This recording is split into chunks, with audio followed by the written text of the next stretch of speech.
shada da da da ba. Kalababa baba zitelebe. Rabasita laba kaliaba da laba. Mandele bo shata laba ya. Mandele be kasita laba. Reba kalu sapaliaga. Rema laba shera da da da ba. Koraba sata laba kalaba baba. Continue à prier, continue à prier.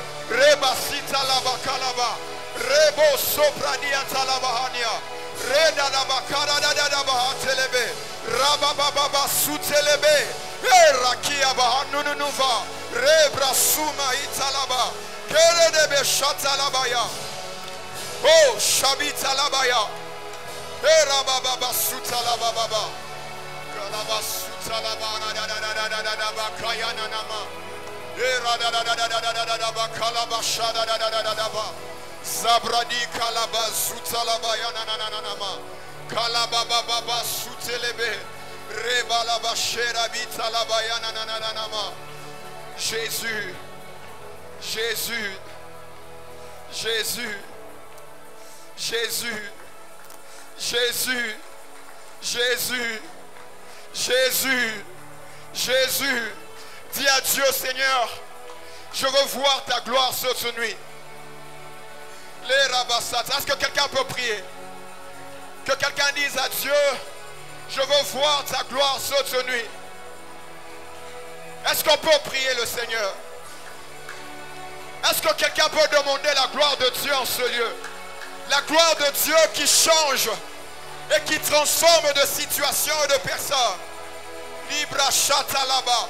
Dis à Dieu, Seigneur, cette nuit, je veux une dimension de ta gloire, celle que je n'ai jamais expérimentée. Celle que je n'ai jamais expérimentée. Celle que je n'ai jamais expérimentée. Oh, je veux ta gloire, je veux ta gloire. Oh, je veux ta gloire.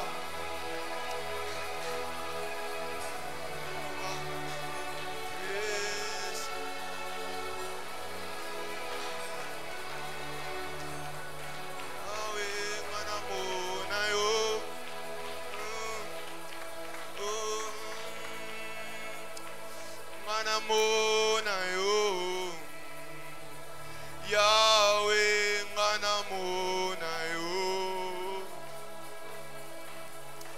nganamona yo, Yahweh nganamona yo,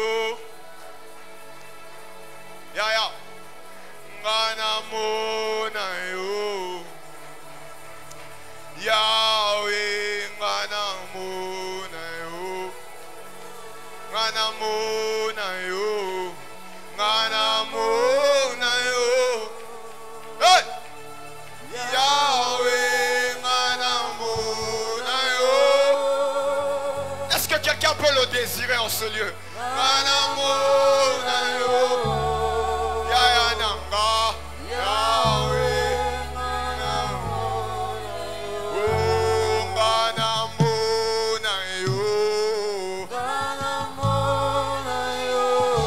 Fais-le comme ta prière. Yahweh nganamona yo, namona yo, Yayananga, oh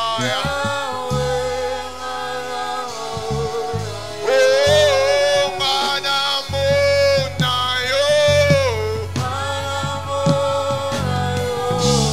Yayananga.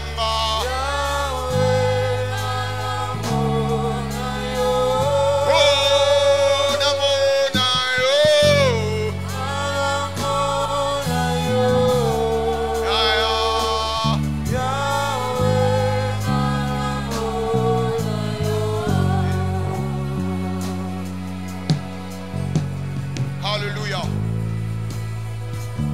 Hallelujah. Hallelujah. Le Seigneur est en ce lieu. Le ciel est ouvert cette nuit au milieu de nous. Le Dieu de cieux est en train de nous faire du bien. Hallelujah. Hallelujah. La grâce de Dieu est disponible ce soir. Alléluia. La grâce de Dieu est disponible cette nuit. La main de Dieu est en train d'agir en ce lieu. La main de Dieu est en train d'agir en ce lieu. Merci Jésus. Merci Jésus. Merci Jésus. Vous savez, pendant que nous sommes en train de prier ici en ce lieu,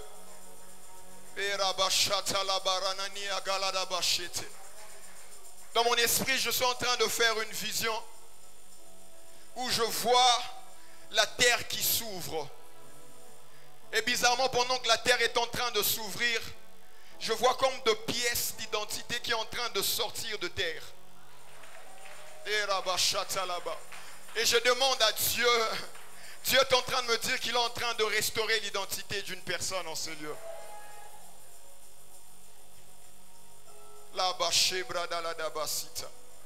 Le Dieu qui restaure. Le Dieu qui restaure.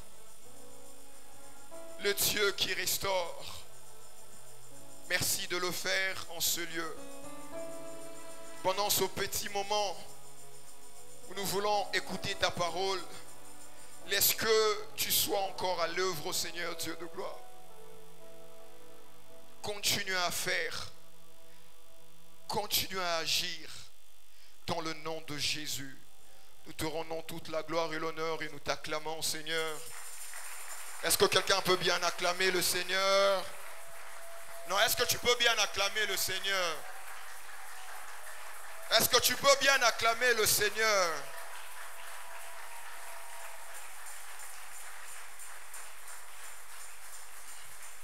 Jésus, gloire à Dieu. Alléluia. Alléluia. Que le Seigneur soit béni pour ce soir, pour ce qu'il est en train de faire au milieu de nous, pour sa grâce qui est disponible.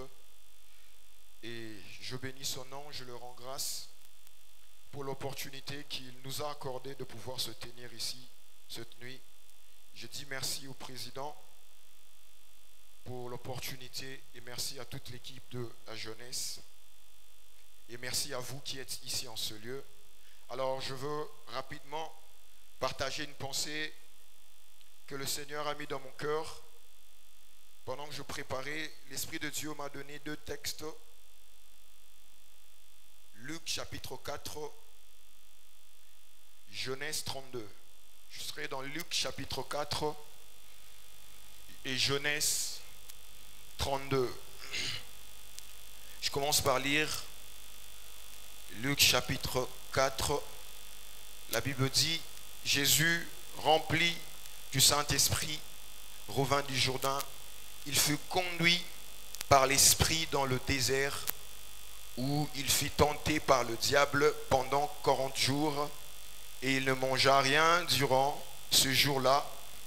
Et après qu'il y furent écoulés, il eut faim. Le diable lui dit, si tu es fils de Dieu, ordonne à cette pierre qu'elle devienne du pain. Jésus lui répondit, il est écrit, l'homme ne vivra pas du pain seulement. Le diable l'ayant emmené, lui montra encore un instant tout le royaume de la terre et lui dit, je te donnerai toute cette puissance et la gloire de ce royaume, car elle m'a été donnée. Je la donne à qui je veux. Si donc tu te prosternes devant moi, elle sera à toi. Jésus lui répondit, il est écrit, tu adoreras le Seigneur ton Dieu et tu le serviras lui seul.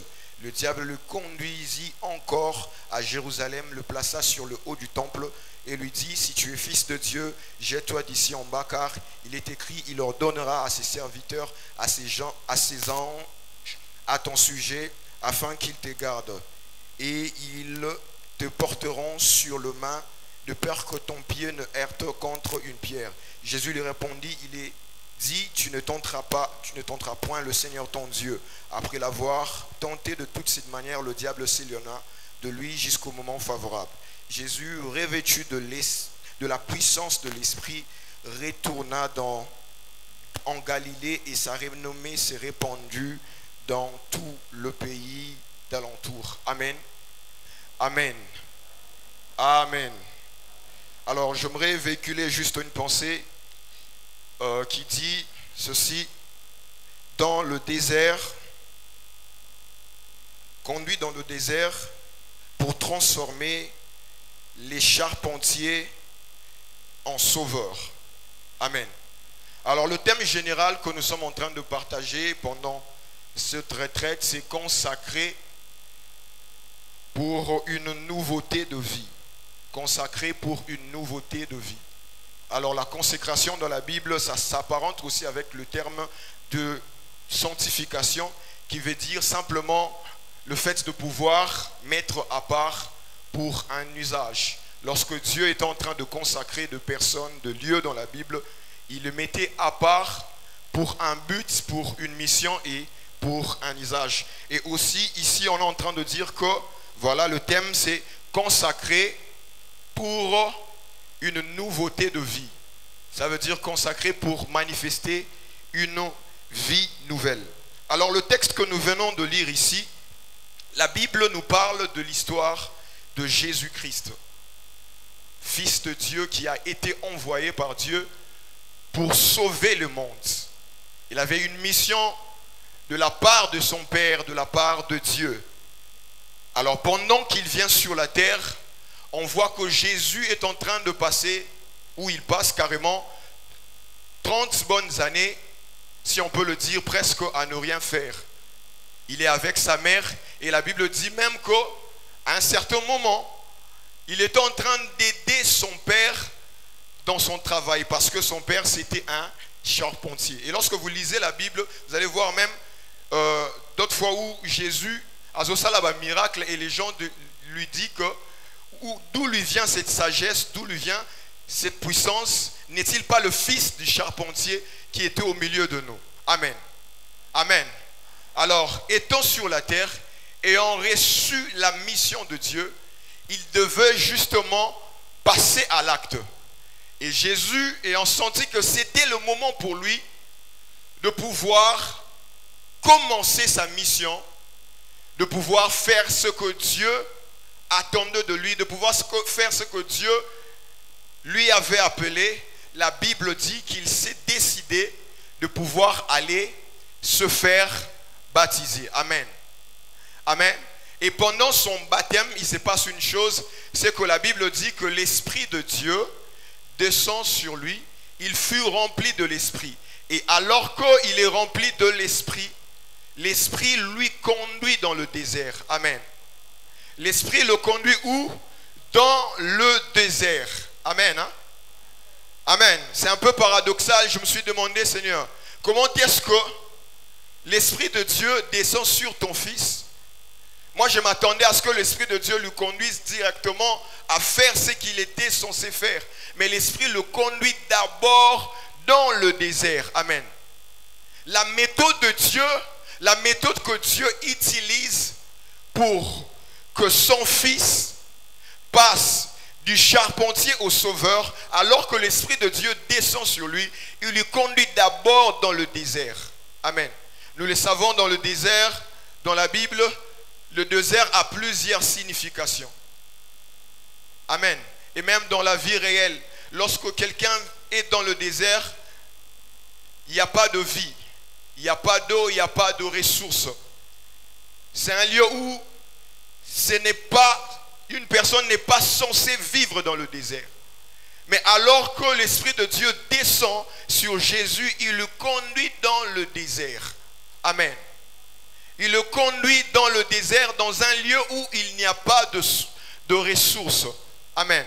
D'entrée de jeu, j'aimerais dire à quelqu'un, lorsque Dieu veut devenir ta source, il doit te tirer d'abord tout ce que tu as comme ressource afin qu'il devienne ta source. Amen.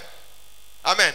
Lorsque Dieu veut devenir ta source, il va te retirer toutes tes ressources afin que lui seul devienne ta source. Nous voyons que Dieu est en train de conduire, l'Esprit de Dieu, conduit Jésus dans un lieu où il n'y a pas de vie, où il n'y a personne, où il n'y a pas de ressources. Et c'est là-bas dans le désert que Dieu apprend à lui bâtir à le transformer pour l'emmener à accomplir sa mission.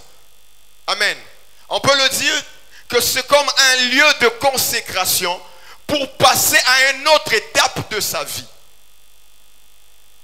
C'est un lieu où Dieu lui emmène, lui retire de tout ce qui lui entoure afin de lui rencontrer lui et de lui permettre de passer à une autre étape de sa vie. Amen. La méthode que Dieu choisit pour son fils, il le conduit dans le désert. Et j'aimerais encore dire une chose, c'est qu'aussi le Fils de Dieu, le Fils bien-aimé de Dieu, ayant vécu sur la terre, est passé par le désert. Cela veut dire que nous aussi, en tant qu'enfants de Dieu, nous sommes censés aussi passer par ce chemin-là. Si Dieu n'a pas évité à son Fils de passer par le désert, nous devons le savoir que dans notre parcours avec Dieu, Dieu nous fera aussi passer par le désert. Amen. Mais le but que Dieu recherche dans le désert, ce n'est pas pour nous nuire. Amen. Amen. Hein? Le but de Dieu en conduisant Christ dans le désert, ce n'est pas pour le nuire.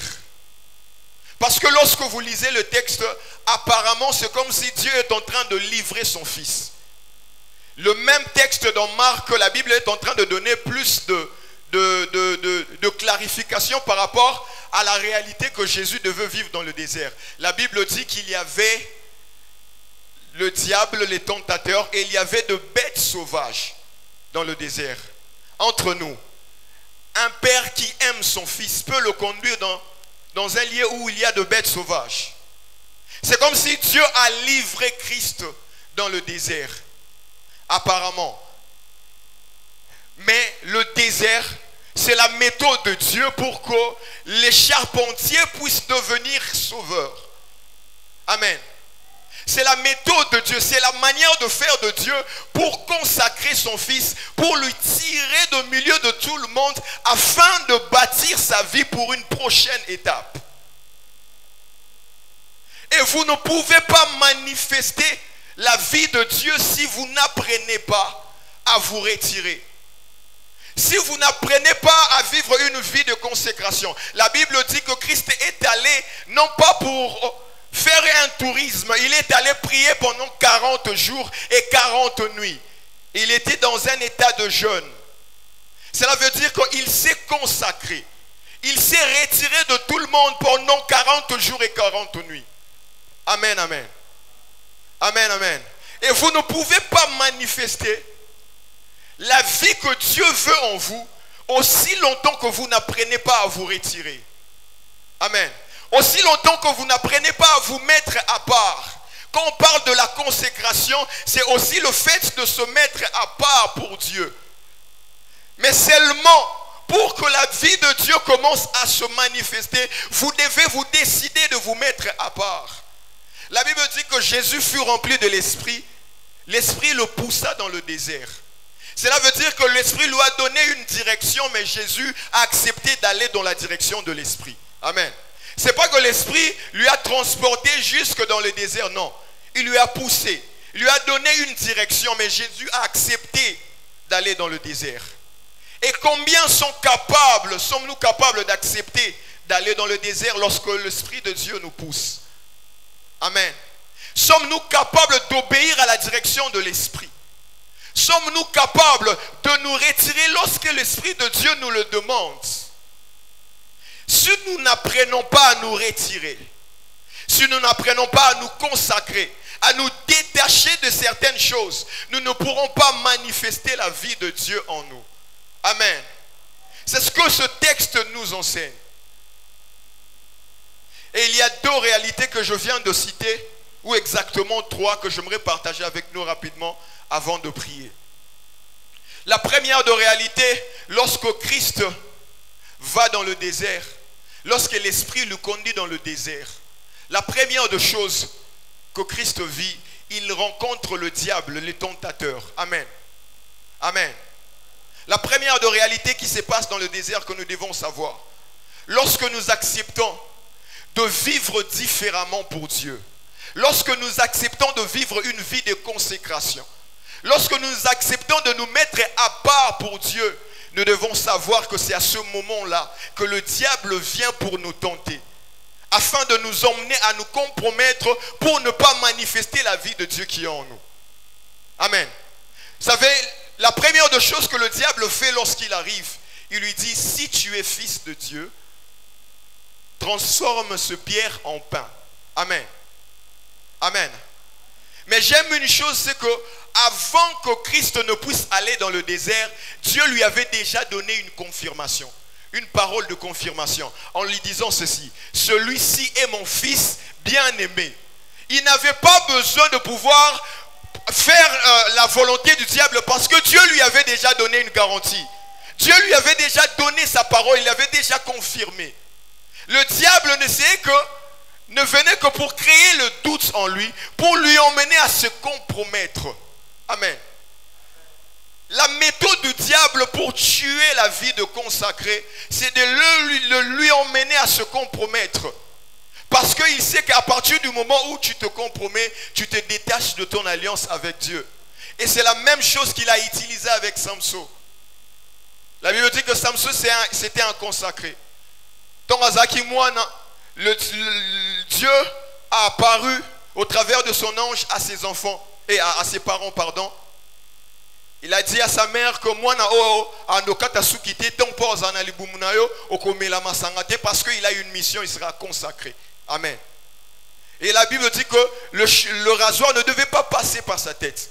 Mais Samson a été tenté par une femme. Et à partir du moment où elle a accepté d'aller avec cette femme-là, il s'est détaché de son alliance. Amen. Amen. Le diable sait que dans le désert, deux fois nous passons par de temps difficiles. Amen. Le diable sait que dans le désert, lorsque nous nous consacrons, nous acceptons d'abandonner certaines choses. Il se passe que nous passons par de temps difficiles. Il se passe que nous n'avons pas de ressources. Et c'est à ce moment-là qu'il choisit pour venir nous tenter. Amen. Et si tu cèdes à cela, tu ne pourras pas manifester la vie de Dieu. Amen. Deuxième réalité que Jésus-Christ rencontre lorsqu'il accepte de se consacrer dans le désert, c'est qu'il rencontre de bêtes sauvages. Amen. Amen. La Bible dit qu'il y avait de bêtes sauvages. Le bête sauvage, c'est l'image de ces personnes que la Bible appelle dans Corinthiens des hommes animaux, de personnes qui ne savent pas saisir les choses de l'esprit. Et lorsque Dieu nous fait passer par des temps de désert, Dieu nous consacre, il nous met à part. Il y a comme ça de gens tout autour de nous qui essayent de nous détourner de la voie de Dieu. Ils ne comprennent pas les réalités qui se passent autour de nous et ils essayent de nous détourner de la voie de Dieu. Amen. Vous le voyez avec la vie de Job.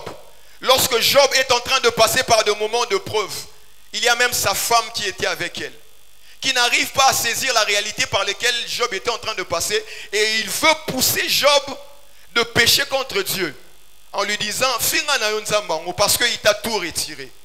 Amen. Et nous devons savoir que lorsque nous acceptons de nous consacrer, il y aura comme ça de gens qui vont nous insulter. Il y aura comme ça de gens qui vont parler. Alors n'abandonne pas la voie de Dieu à cause de ce que le monde dit autour de toi. Amen. N'abandonne pas la voie de Dieu à cause de ce que les hommes disent autour de toi. Deuxième réalité à savoir. Et la troisième réalité, lorsque nous acceptons de passer, de nous consacrer dans le désert avec Dieu, il se passe que Dieu nous visite par ses anges.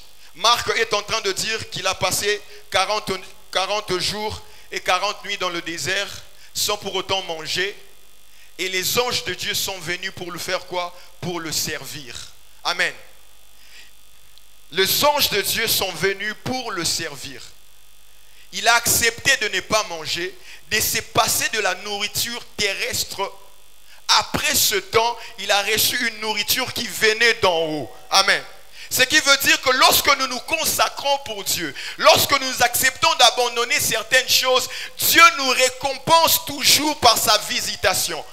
Dieu nous récompense toujours par une nourriture venant d'en haut. Amen. Ceux qui acceptent d'abandonner certaines choses, ils ont toujours de récompenses venant d'en haut. Ils ont toujours la visitation divine. Parce qu'il a accepté de se détacher du monde. Il a accepté de se détacher de tout ce que la chair lui proposait.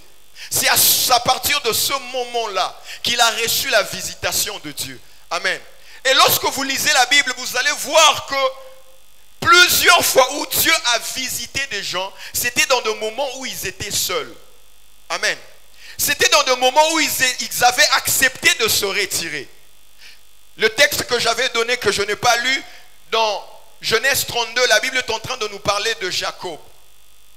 Jacob qui était en train de passer par un moment difficile de sa vie, il avait un défi devant lui.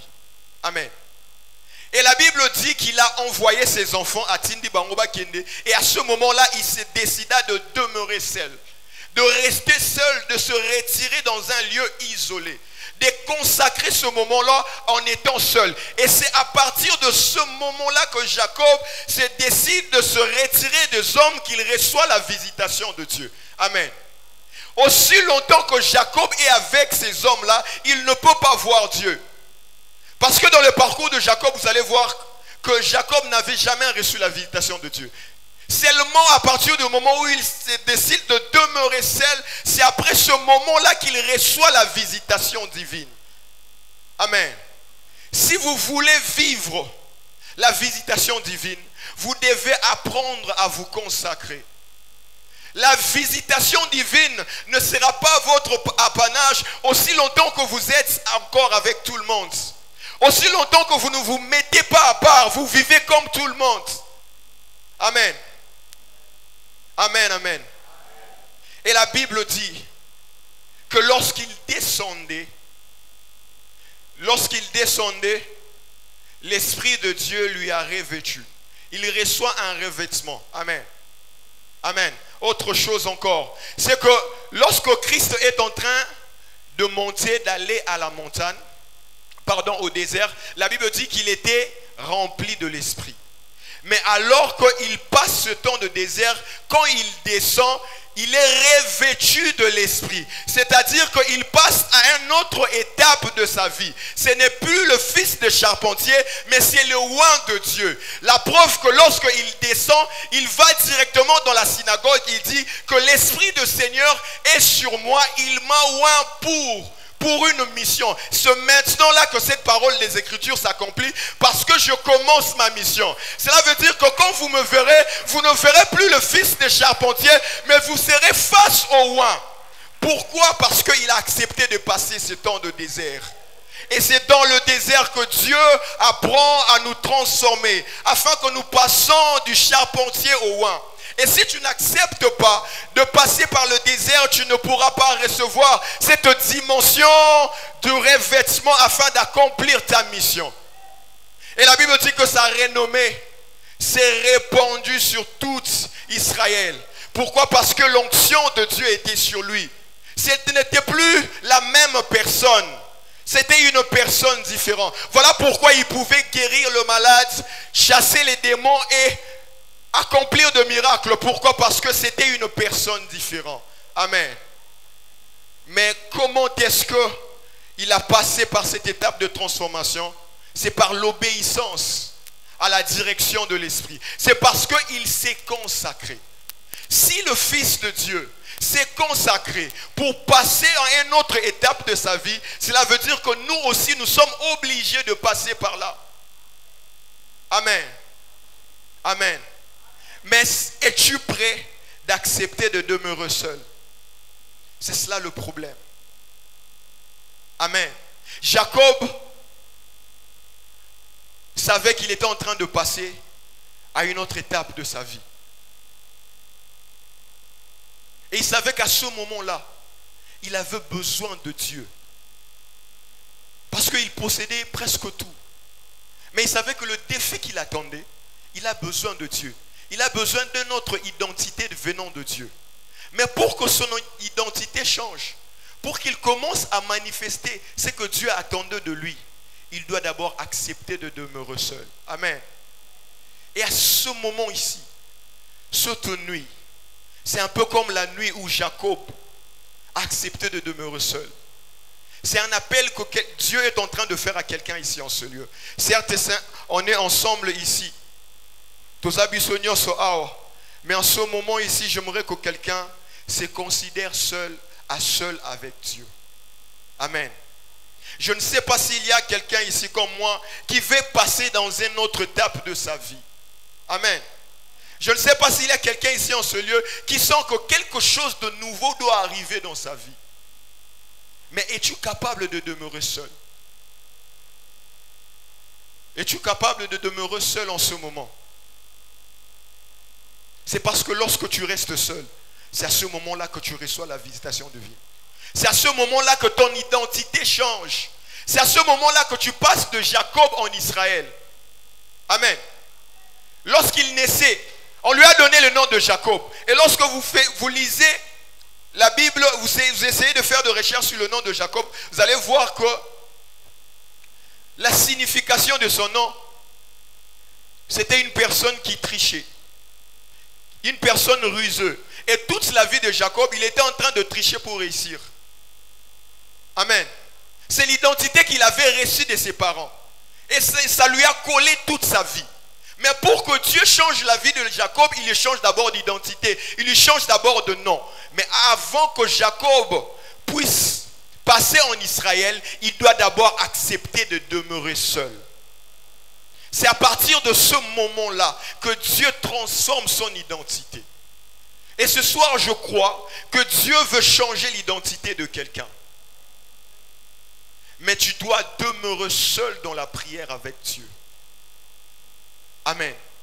Alors que nous serons en train de prier ici, considère-toi que tu es seul. Parce que Dieu aimerait faire quelque chose dans ta vie. Amen.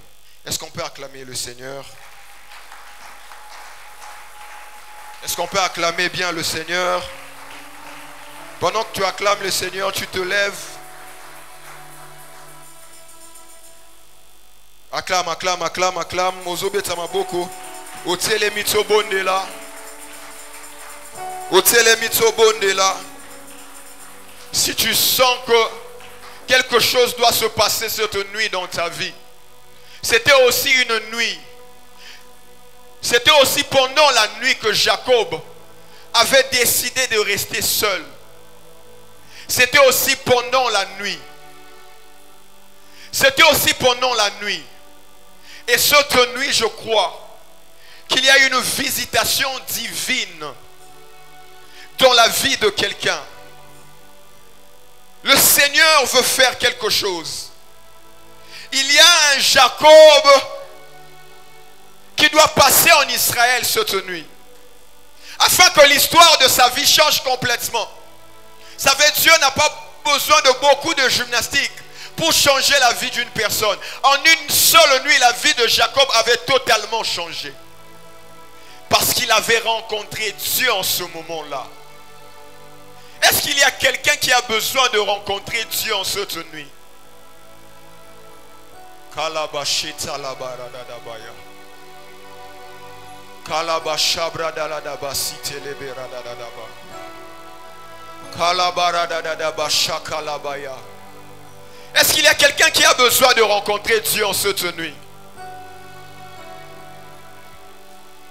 Jésus. Est-ce qu'il y a quelqu'un qui a besoin de rencontrer Dieu en cette nuit? Zambena monayo. Est-ce qu'il y a quelqu'un qui a besoin de rencontrer Dieu en cette nuit? Reste seul. Reste seul, prie seul. Considère-toi que tu es seul. Ne regarde pas ton voisin. Et commence à désirer la gloire de Dieu. Jacob a dit, je ne te laisserai pas jusqu'à ce que tu n'aies prononcé une parole dans ma vie. Je ne te laisserai pas jusqu'à ce que je veux sentir quelque chose qui doit changer en moi. Et cette nuit, je ne sais pas si tu es déterminé. Est-ce qu'il y a quelqu'un de déterminé en ce lieu qui peut dire à Dieu, Père, je ne te laisserai pas. Je veux que mon identité change. Nous sommes en train de prier. Nous avons déjà commencé à prier. Nous avons déjà commencé à prier. Est-ce qu'il y a un Jacob en ce lieu? Les bras chata là-bas. Qui sent que sa vie doit passer dans une autre dimension. Oh, oh, oh, oh. Ta détermination